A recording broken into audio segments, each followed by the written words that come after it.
E na palestra de hoje, nós vamos falar sobre buscai antes o reino de Deus, é o tema. É o quarto passo nessa série para ser rico com quem? Com Deus.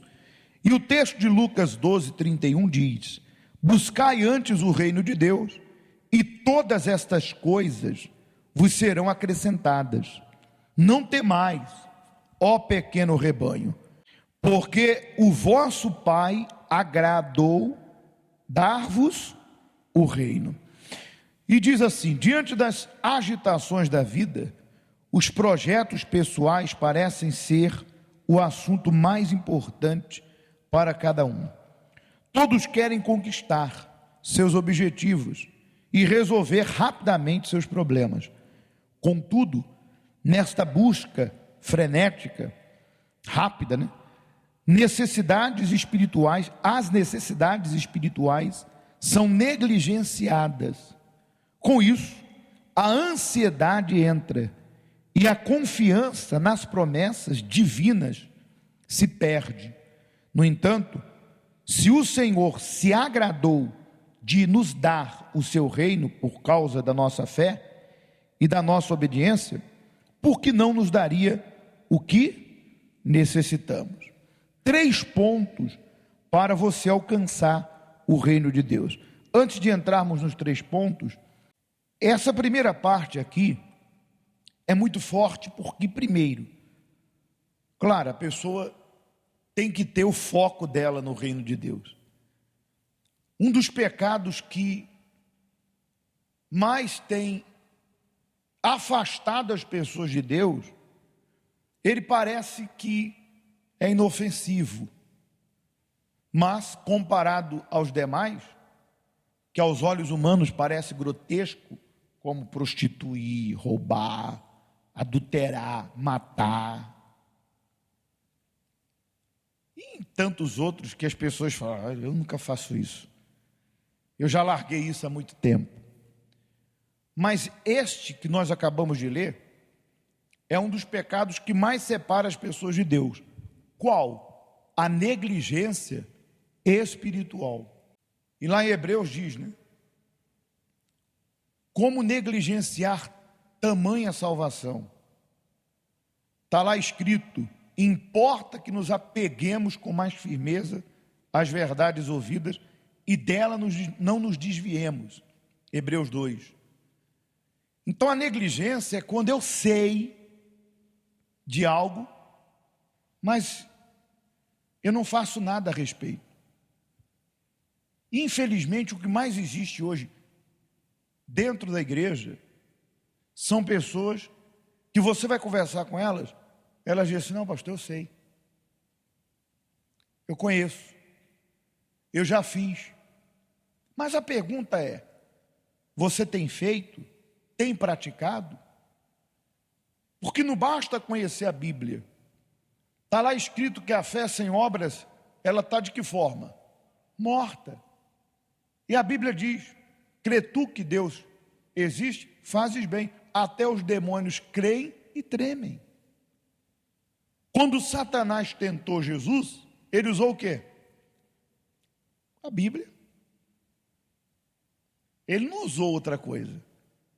Ele usou a própria palavra para fazer com que o Senhor Jesus fizesse a sua vontade, não a de Deus, atendesse a sua necessidade e não vivesse da obediência, porque ele tinha que passar por aquilo, ele tinha que passar por situações, porque ele deixou a sua divindade e se tornou humano, então ele tinha que passar por aquilo. Mas o diabo usou a palavra. Então o que mais existe hoje no mundo são pessoas que sabem que elas têm que orar, mas elas não oram. Elas sabem que elas precisam jejuar por um objetivo pessoal, espiritual, seja o que for, mas elas não fazem. Elas sabem que a palavra de Deus é a fonte da inspiração, porque a fé vem pelo quê? Vim à igreja? Interessante, né? A fé vem por assistir à reunião do pastor A, B ou C, do bispo A, B ou C, você se ilude. A fé vem pelo ouvir, e ouvir a palavra de Deus. E quando fala ouvir, não é vir para a igreja ouvir o pastor pregar, é ler e praticar. Lembra que Jesus falou, quem tem ouvidos, ouça. Ele não estava falando do ouça apenas físico, era colocar em prática. Então há pessoas que elas são negligentes na sua vida com Deus, provando o quê? Que elas não buscam o reino. Então elas sabem que precisam largar aquela companhia que lhe afasta de Deus, mas elas não largam. Elas sabem que elas têm que abandonar o vitimismo, porque tem gente que vive se vitimizando, né? Tudo ela leva para o lado, ninguém me ama, ninguém me quer, coitadinha de mim.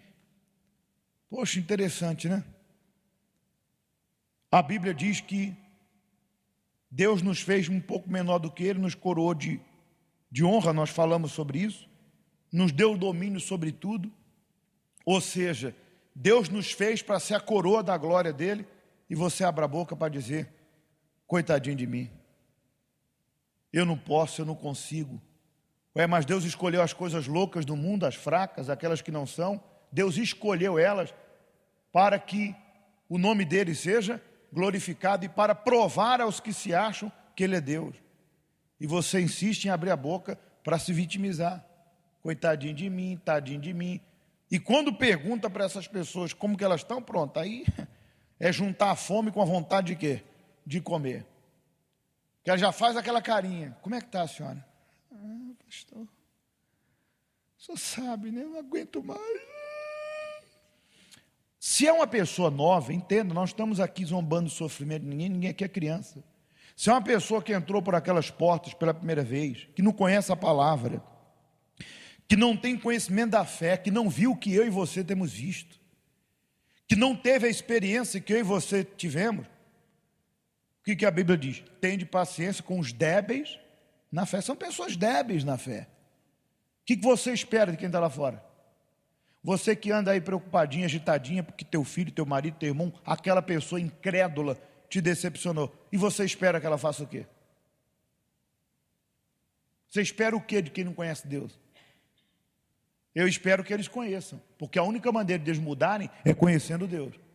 E enquanto eles não conhecerem, eles vão ser o que eles são e vão ser pior. Ou você acha que tem luz nas trevas? Ou você acha que a fonte deles tem água? Nada, é uma cisterna rota, como diz a Bíblia. Sabe aquela água suja? Então você já entende. O que eu posso esperar desse mundo? O que eu posso esperar dessa pessoa? Vou orar para fulano, para ele ter um encontro com Jesus, para que ele ande em novidade de vida. Então até nisso você tem um entendimento. Então quando a pessoa é nova, a gente compreende.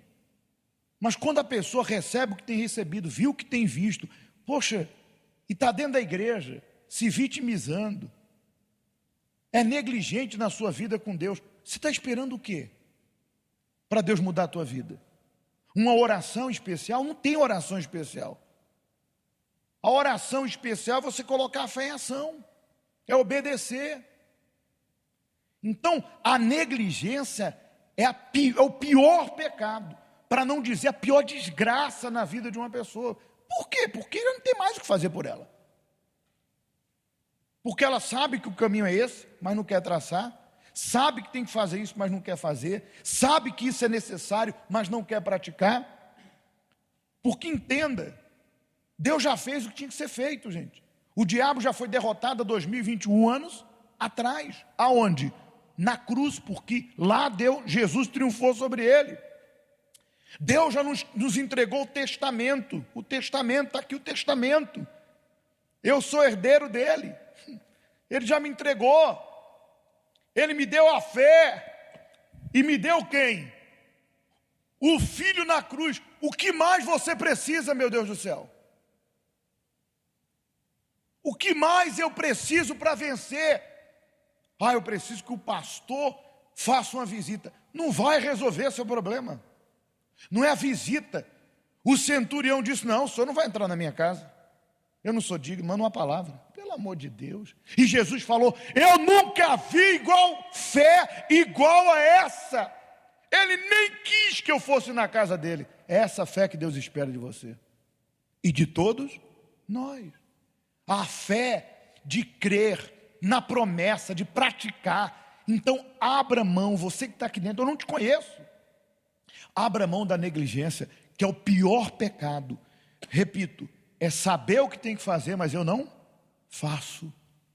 É o pior pecado que existe. E eu não estarei preocupado com o reino de Deus, em primeiro lugar, enquanto eu for uma pessoa negligente. Deu para perceber? Então esse pecado é pior que prostituir, adulterar, é pior do que tudo. Porque de repente a pessoa prostituiu, mas ela não conhece. Ela adulterou, mas ela não conhece. E o dia que ela conhecer, ela vai praticar. E o negligente já conhece tudo, mas não quer seguir. Então, para ele, a única solução é ele decidir obedecer. Vamos continuar? 3 pontos para você alcançar o reino de Deus. Buscá-lo em primeiro. E aqui diz: buscar a Deus em primeiro lugar. Buscar a Deus, em primeiro lugar, é crer que, se já temos o que é eterno, Ele jamais se negará a nos conceder o que é necessário para a nossa vida neste mundo. Ponto. Isso aqui é muito claro, mas nós temos que tomar cuidado, porque o fato de eu entregar minha vida para Jesus e priorizá-lo em primeiro lugar e ter a salvação, não significa que eu não tenha que fazer alguma coisa nesse mundo. A Bíblia diz: se projetas, isso te sairá bem. Está lá escrito que na sepultura, para onde todos nós vamos, não há projeto, conhecimento, sabedoria e qual outra coisa? São 4. Projeto, conhecimento, sabedoria e entendimento. Eu acho que é isso aí mesmo. Eclesiastes 9. Então o que eu tenho que fazer agora? Então às vezes a pessoa, para justificar seu comodismo, ou para justificar, desculpe falar, sua preguiça, ou para tentar justificar sua falta de atitude, ela diz assim: não, eu coloquei na mão de Deus. Mas Deus trabalha em parceria comigo. Deus não vai fazer nada que eu não creia que seja possível. Deus trabalha em parceria. Deus quis salvar a humanidade e falou para Noé esperar a arca. Noé, vou mandar um dilúvio, daqui a pouco a arca passa por aí, tu entra dentro dela. Ele teve que construir. Então, se eu não tiver obras nas minhas mãos, Deus não vai abençoar. Ele vai fazer a parte dele, sim. Eu priorizando o reino de Deus, as outras coisas serão acrescentadas, porque Deus fará com que aquilo que eu fizer dê certo. Lembra do Salmo que diz: se o Senhor não edificar a casa, em vão trabalhos que edificam. Inútil vos será levantar cedo e repousar tarde e comer o pão penoso. Significa dizer que, se Deus não é o primeiro, se eu não priorizei minha salvação, que é agradar a Deus, eu posso trabalhar, lutar. Por eu não ter a vida no altar, minha vida não vai dar frutos. Tudo que eu fizer vai ser inútil. As coisas vão dar errado, não vai para frente. Então, por mais que eu me mate de trabalhar, por mais que eu fique ansioso, como nós lemos, por mais que eu fique preocupado, eu dou um passo à frente, 10 para trás, porque ali não se trata de fazer, se trata de eu estar conectado com aquele que tem o poder de trazer à existência o que não existe, porque cá para nós tem coisa que a gente precisa contar com Deus, gente. Então, ter salvação não é cruzar braços, ter salvação e esperar na providência as outras coisas, não é eu ser negligente, não é eu ficar esperando pelos outros, eu vou fazer a minha parte, eu vou colocar obras nas minhas mãos, porque está lá escrito: abençoarei as obras das tuas mãos, e Deus vai fazer com que aquilo que eu estou fazendo dê certo, porque Ele sabe que eu priorizei acima de tudo a minha vida com Ele, e Ele sabe do que eu preciso, Ele sabe do que eu necessito, então não tem como dar errado. Primeiro passo é você buscá-lo em primeiro lugar, tê-lo como prioridade. Ter o Senhor como nossa maior prioridade é o ensinamento supremo das Escrituras. Por isso, é acompanhado da promessa: e todas essas coisas vos serão acrescentadas. Aquele que priorizar o Altíssimo jamais terá o quê? Falta de nada. O que acabamos de falar agora. Muito bem, terceira coisa, crer que Ele é Pai. Você crê que Deus é Pai? É a pergunta. Qual pai quer ver seu filho passando necessidade ou na miséria? Mas se você quer dinheiro para fazer o mal, o que é errado, então não conte com Deus. Agora, se você quer dinheiro para fazer o que é certo, fazer bem para você, sua família, o próximo, então o Pai será contigo. Bem, quando diz lá na Bíblia: pedis, não recebeis, porque pedis mal, é porque Deus pesa a intenção de cada um. É óbvio, é claro, que a conquista material é uma questão de crer. Quando a pessoa não se vê merecedora, já falamos sobre isso. Quando a pessoa não se vê merecedora, quando ela não crê, ela não se vê naquela casa, ela não se vê naquele carro, ela não se vê no altar dando testemunho, então você nunca vai chegar lá. Porque fé é certeza de coisas que se esperam, e a convicção: estou certo do que eu não vejo. Então você não se acha merecedor. Você pensa o seguinte: qualquer pessoa merece, menos eu. E isso para Deus não reflete como humildade. Isso para Deus não reflete como ser uma pessoa simples. Reflete como uma falta de crença naquilo que Ele prometeu. Porque se Ele disse: o meu povo jamais será envergonhado. Se Ele disse na promessa dEle: eu vim para que tenha vida em abundância. Isso engloba tudo, gente, não apenas a salvação. Jesus disse: em vida 100 vezes mais. Se Ele disse: comereis o melhor da terra, e eu estou dizendo dentro de mim, não com a minha boca: isso não é para mim, não me importo com isso, para mim tanto fez como tanto faz. Eu pergunto: eu estou honrando Deus? Porque Ele está determinando algo para mim, e dentro de mim eu estou falando o contrário. Ele está dizendo: você vai ser luz. Não, eu não quero ser luz. Você vai ser sal. Não, Senhor, eu não quero ser sal. Olha, você vai ser o meu bom perfume. Todo mundo vai olhar para você e vai ver eu. Não quero. O que cá para nós, gente?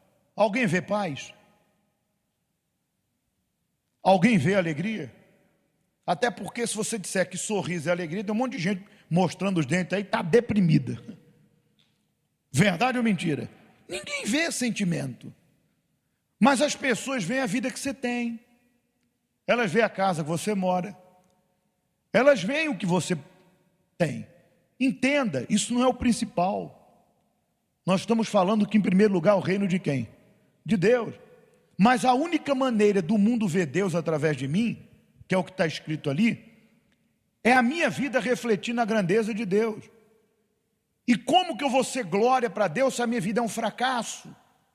Se eu estou pedindo emprestado, se eu estou humilhado, se eu estou morando em favor, se de repente eu moro de renda, não tenho nem como pagar, se eu vivo oprimido, triste, enlutado, porque minha vida financeira é um fracasso, você acha que as pessoas vão ver Deus em mim? Pelo contrário, elas vão pegar isso, como eu não quero pegar a promessa e usar como troféu, e dizer assim: Deus fez isso em minha vida, Deus foi glorificado. Então o diabo vai pegar a minha vida vergonhosa e vai usar as pessoas para me humilhar. É quando elas chegam para você, como está escrito lá, e afrontam: cadê teu Deus? Cadê tua igreja? Vai lá dar teu dinheiro para o pastor? Olha lá, olha lá. está tanto tempo na igreja, não tem nada. Olha lá, vai naquela igreja, está pior do que eu. É isso que você quer ouvir? Mas é isso que você está dizendo quando você diz assim: não me preocupo com muito. Para mim tanto faz, o que Deus fizer tá bom. Não, Deus não faz qualquer coisa não. Para qualquer coisa você não pede para Deus, qualquer coisa, até para falar tá ruim. Para qualquer coisa você mesmo faz com as próprias. O nosso Deus é Deus de coisa grande, gente. É o Deus é o Deus da grandeza, é o Deus da glória. Não foi Ele que falou ali agora há pouco? Uma coroa ao invés de cinza, óleo de alegria ao invés de pranto. Nosso Deus é o Deus da virada. Então, meu Deus, eu não me preocupo com as coisas desse mundo, mas eu sei que é através da minha vida que eu vou ganhar esse mundo para o Senhor. Eu sei que se eu não tiver como servir o teu altar, como realmente ele necessita, eu sei que o teu evangelho não vai chegar àqueles que estão perdidos. Ó Deus, eu me vejo merecedora da tua promessa. Eu quero, Deus, eu quero dar meu testemunho, sim. Eu quero, Deus, com o meu melhor, sim. Eu quero dar o melhor para minha família. Quero dar uma casa para minha mãe. Quero comprar isso para minha esposa. Quero comprar isso para meus filhos. Eu quero o melhor, porque é dom de Deus. Se não é para mim, vai ser para quem? Mas eu sei, Deus, que nada disso me enche os olhos, porque em primeiro lugar está a salvação. Tendo ou não tendo, eu não vou largar o Senhor. Tendo ou não tendo, eu não vou abandonar a minha fé, porque eu não sirvo ao Senhor pelo que o Senhor tem para dar. Eu sirvo ao Senhor pelo que o Senhor é para mim, pelo que o Senhor fez para mim na cruz, pelo mais importante. O Senhor comprou minha alma com o teu sangue. É por isso que eu sirvo o Senhor. Mesmo que eu não tenha nada, eu continuarei fiel até o último dia. Mas eu sei, Deus, que na vergonha, primeiro, esse mundo vai zombar da minha fé e vai me humilhar, e eu não estou aqui para estar ouvindo piada dos outros, e eu não creio que é isso que o Senhor quer, que o povo do Senhor seja envergonhado, e no fracasso eu não vou poder ajudar a tua obra. Então, Deus, muda essa situação. Então, se não mudar aqui, não vai mudar onde? Fora. Mude dentro, que vai mudar fora. Queira o reino de Deus acima de tudo, mas se veja merecedor da vida que Deus promete para todos nós. Então, basicamente, o que nós lemos aqui nesta palestra dos 4 passos é isso aí.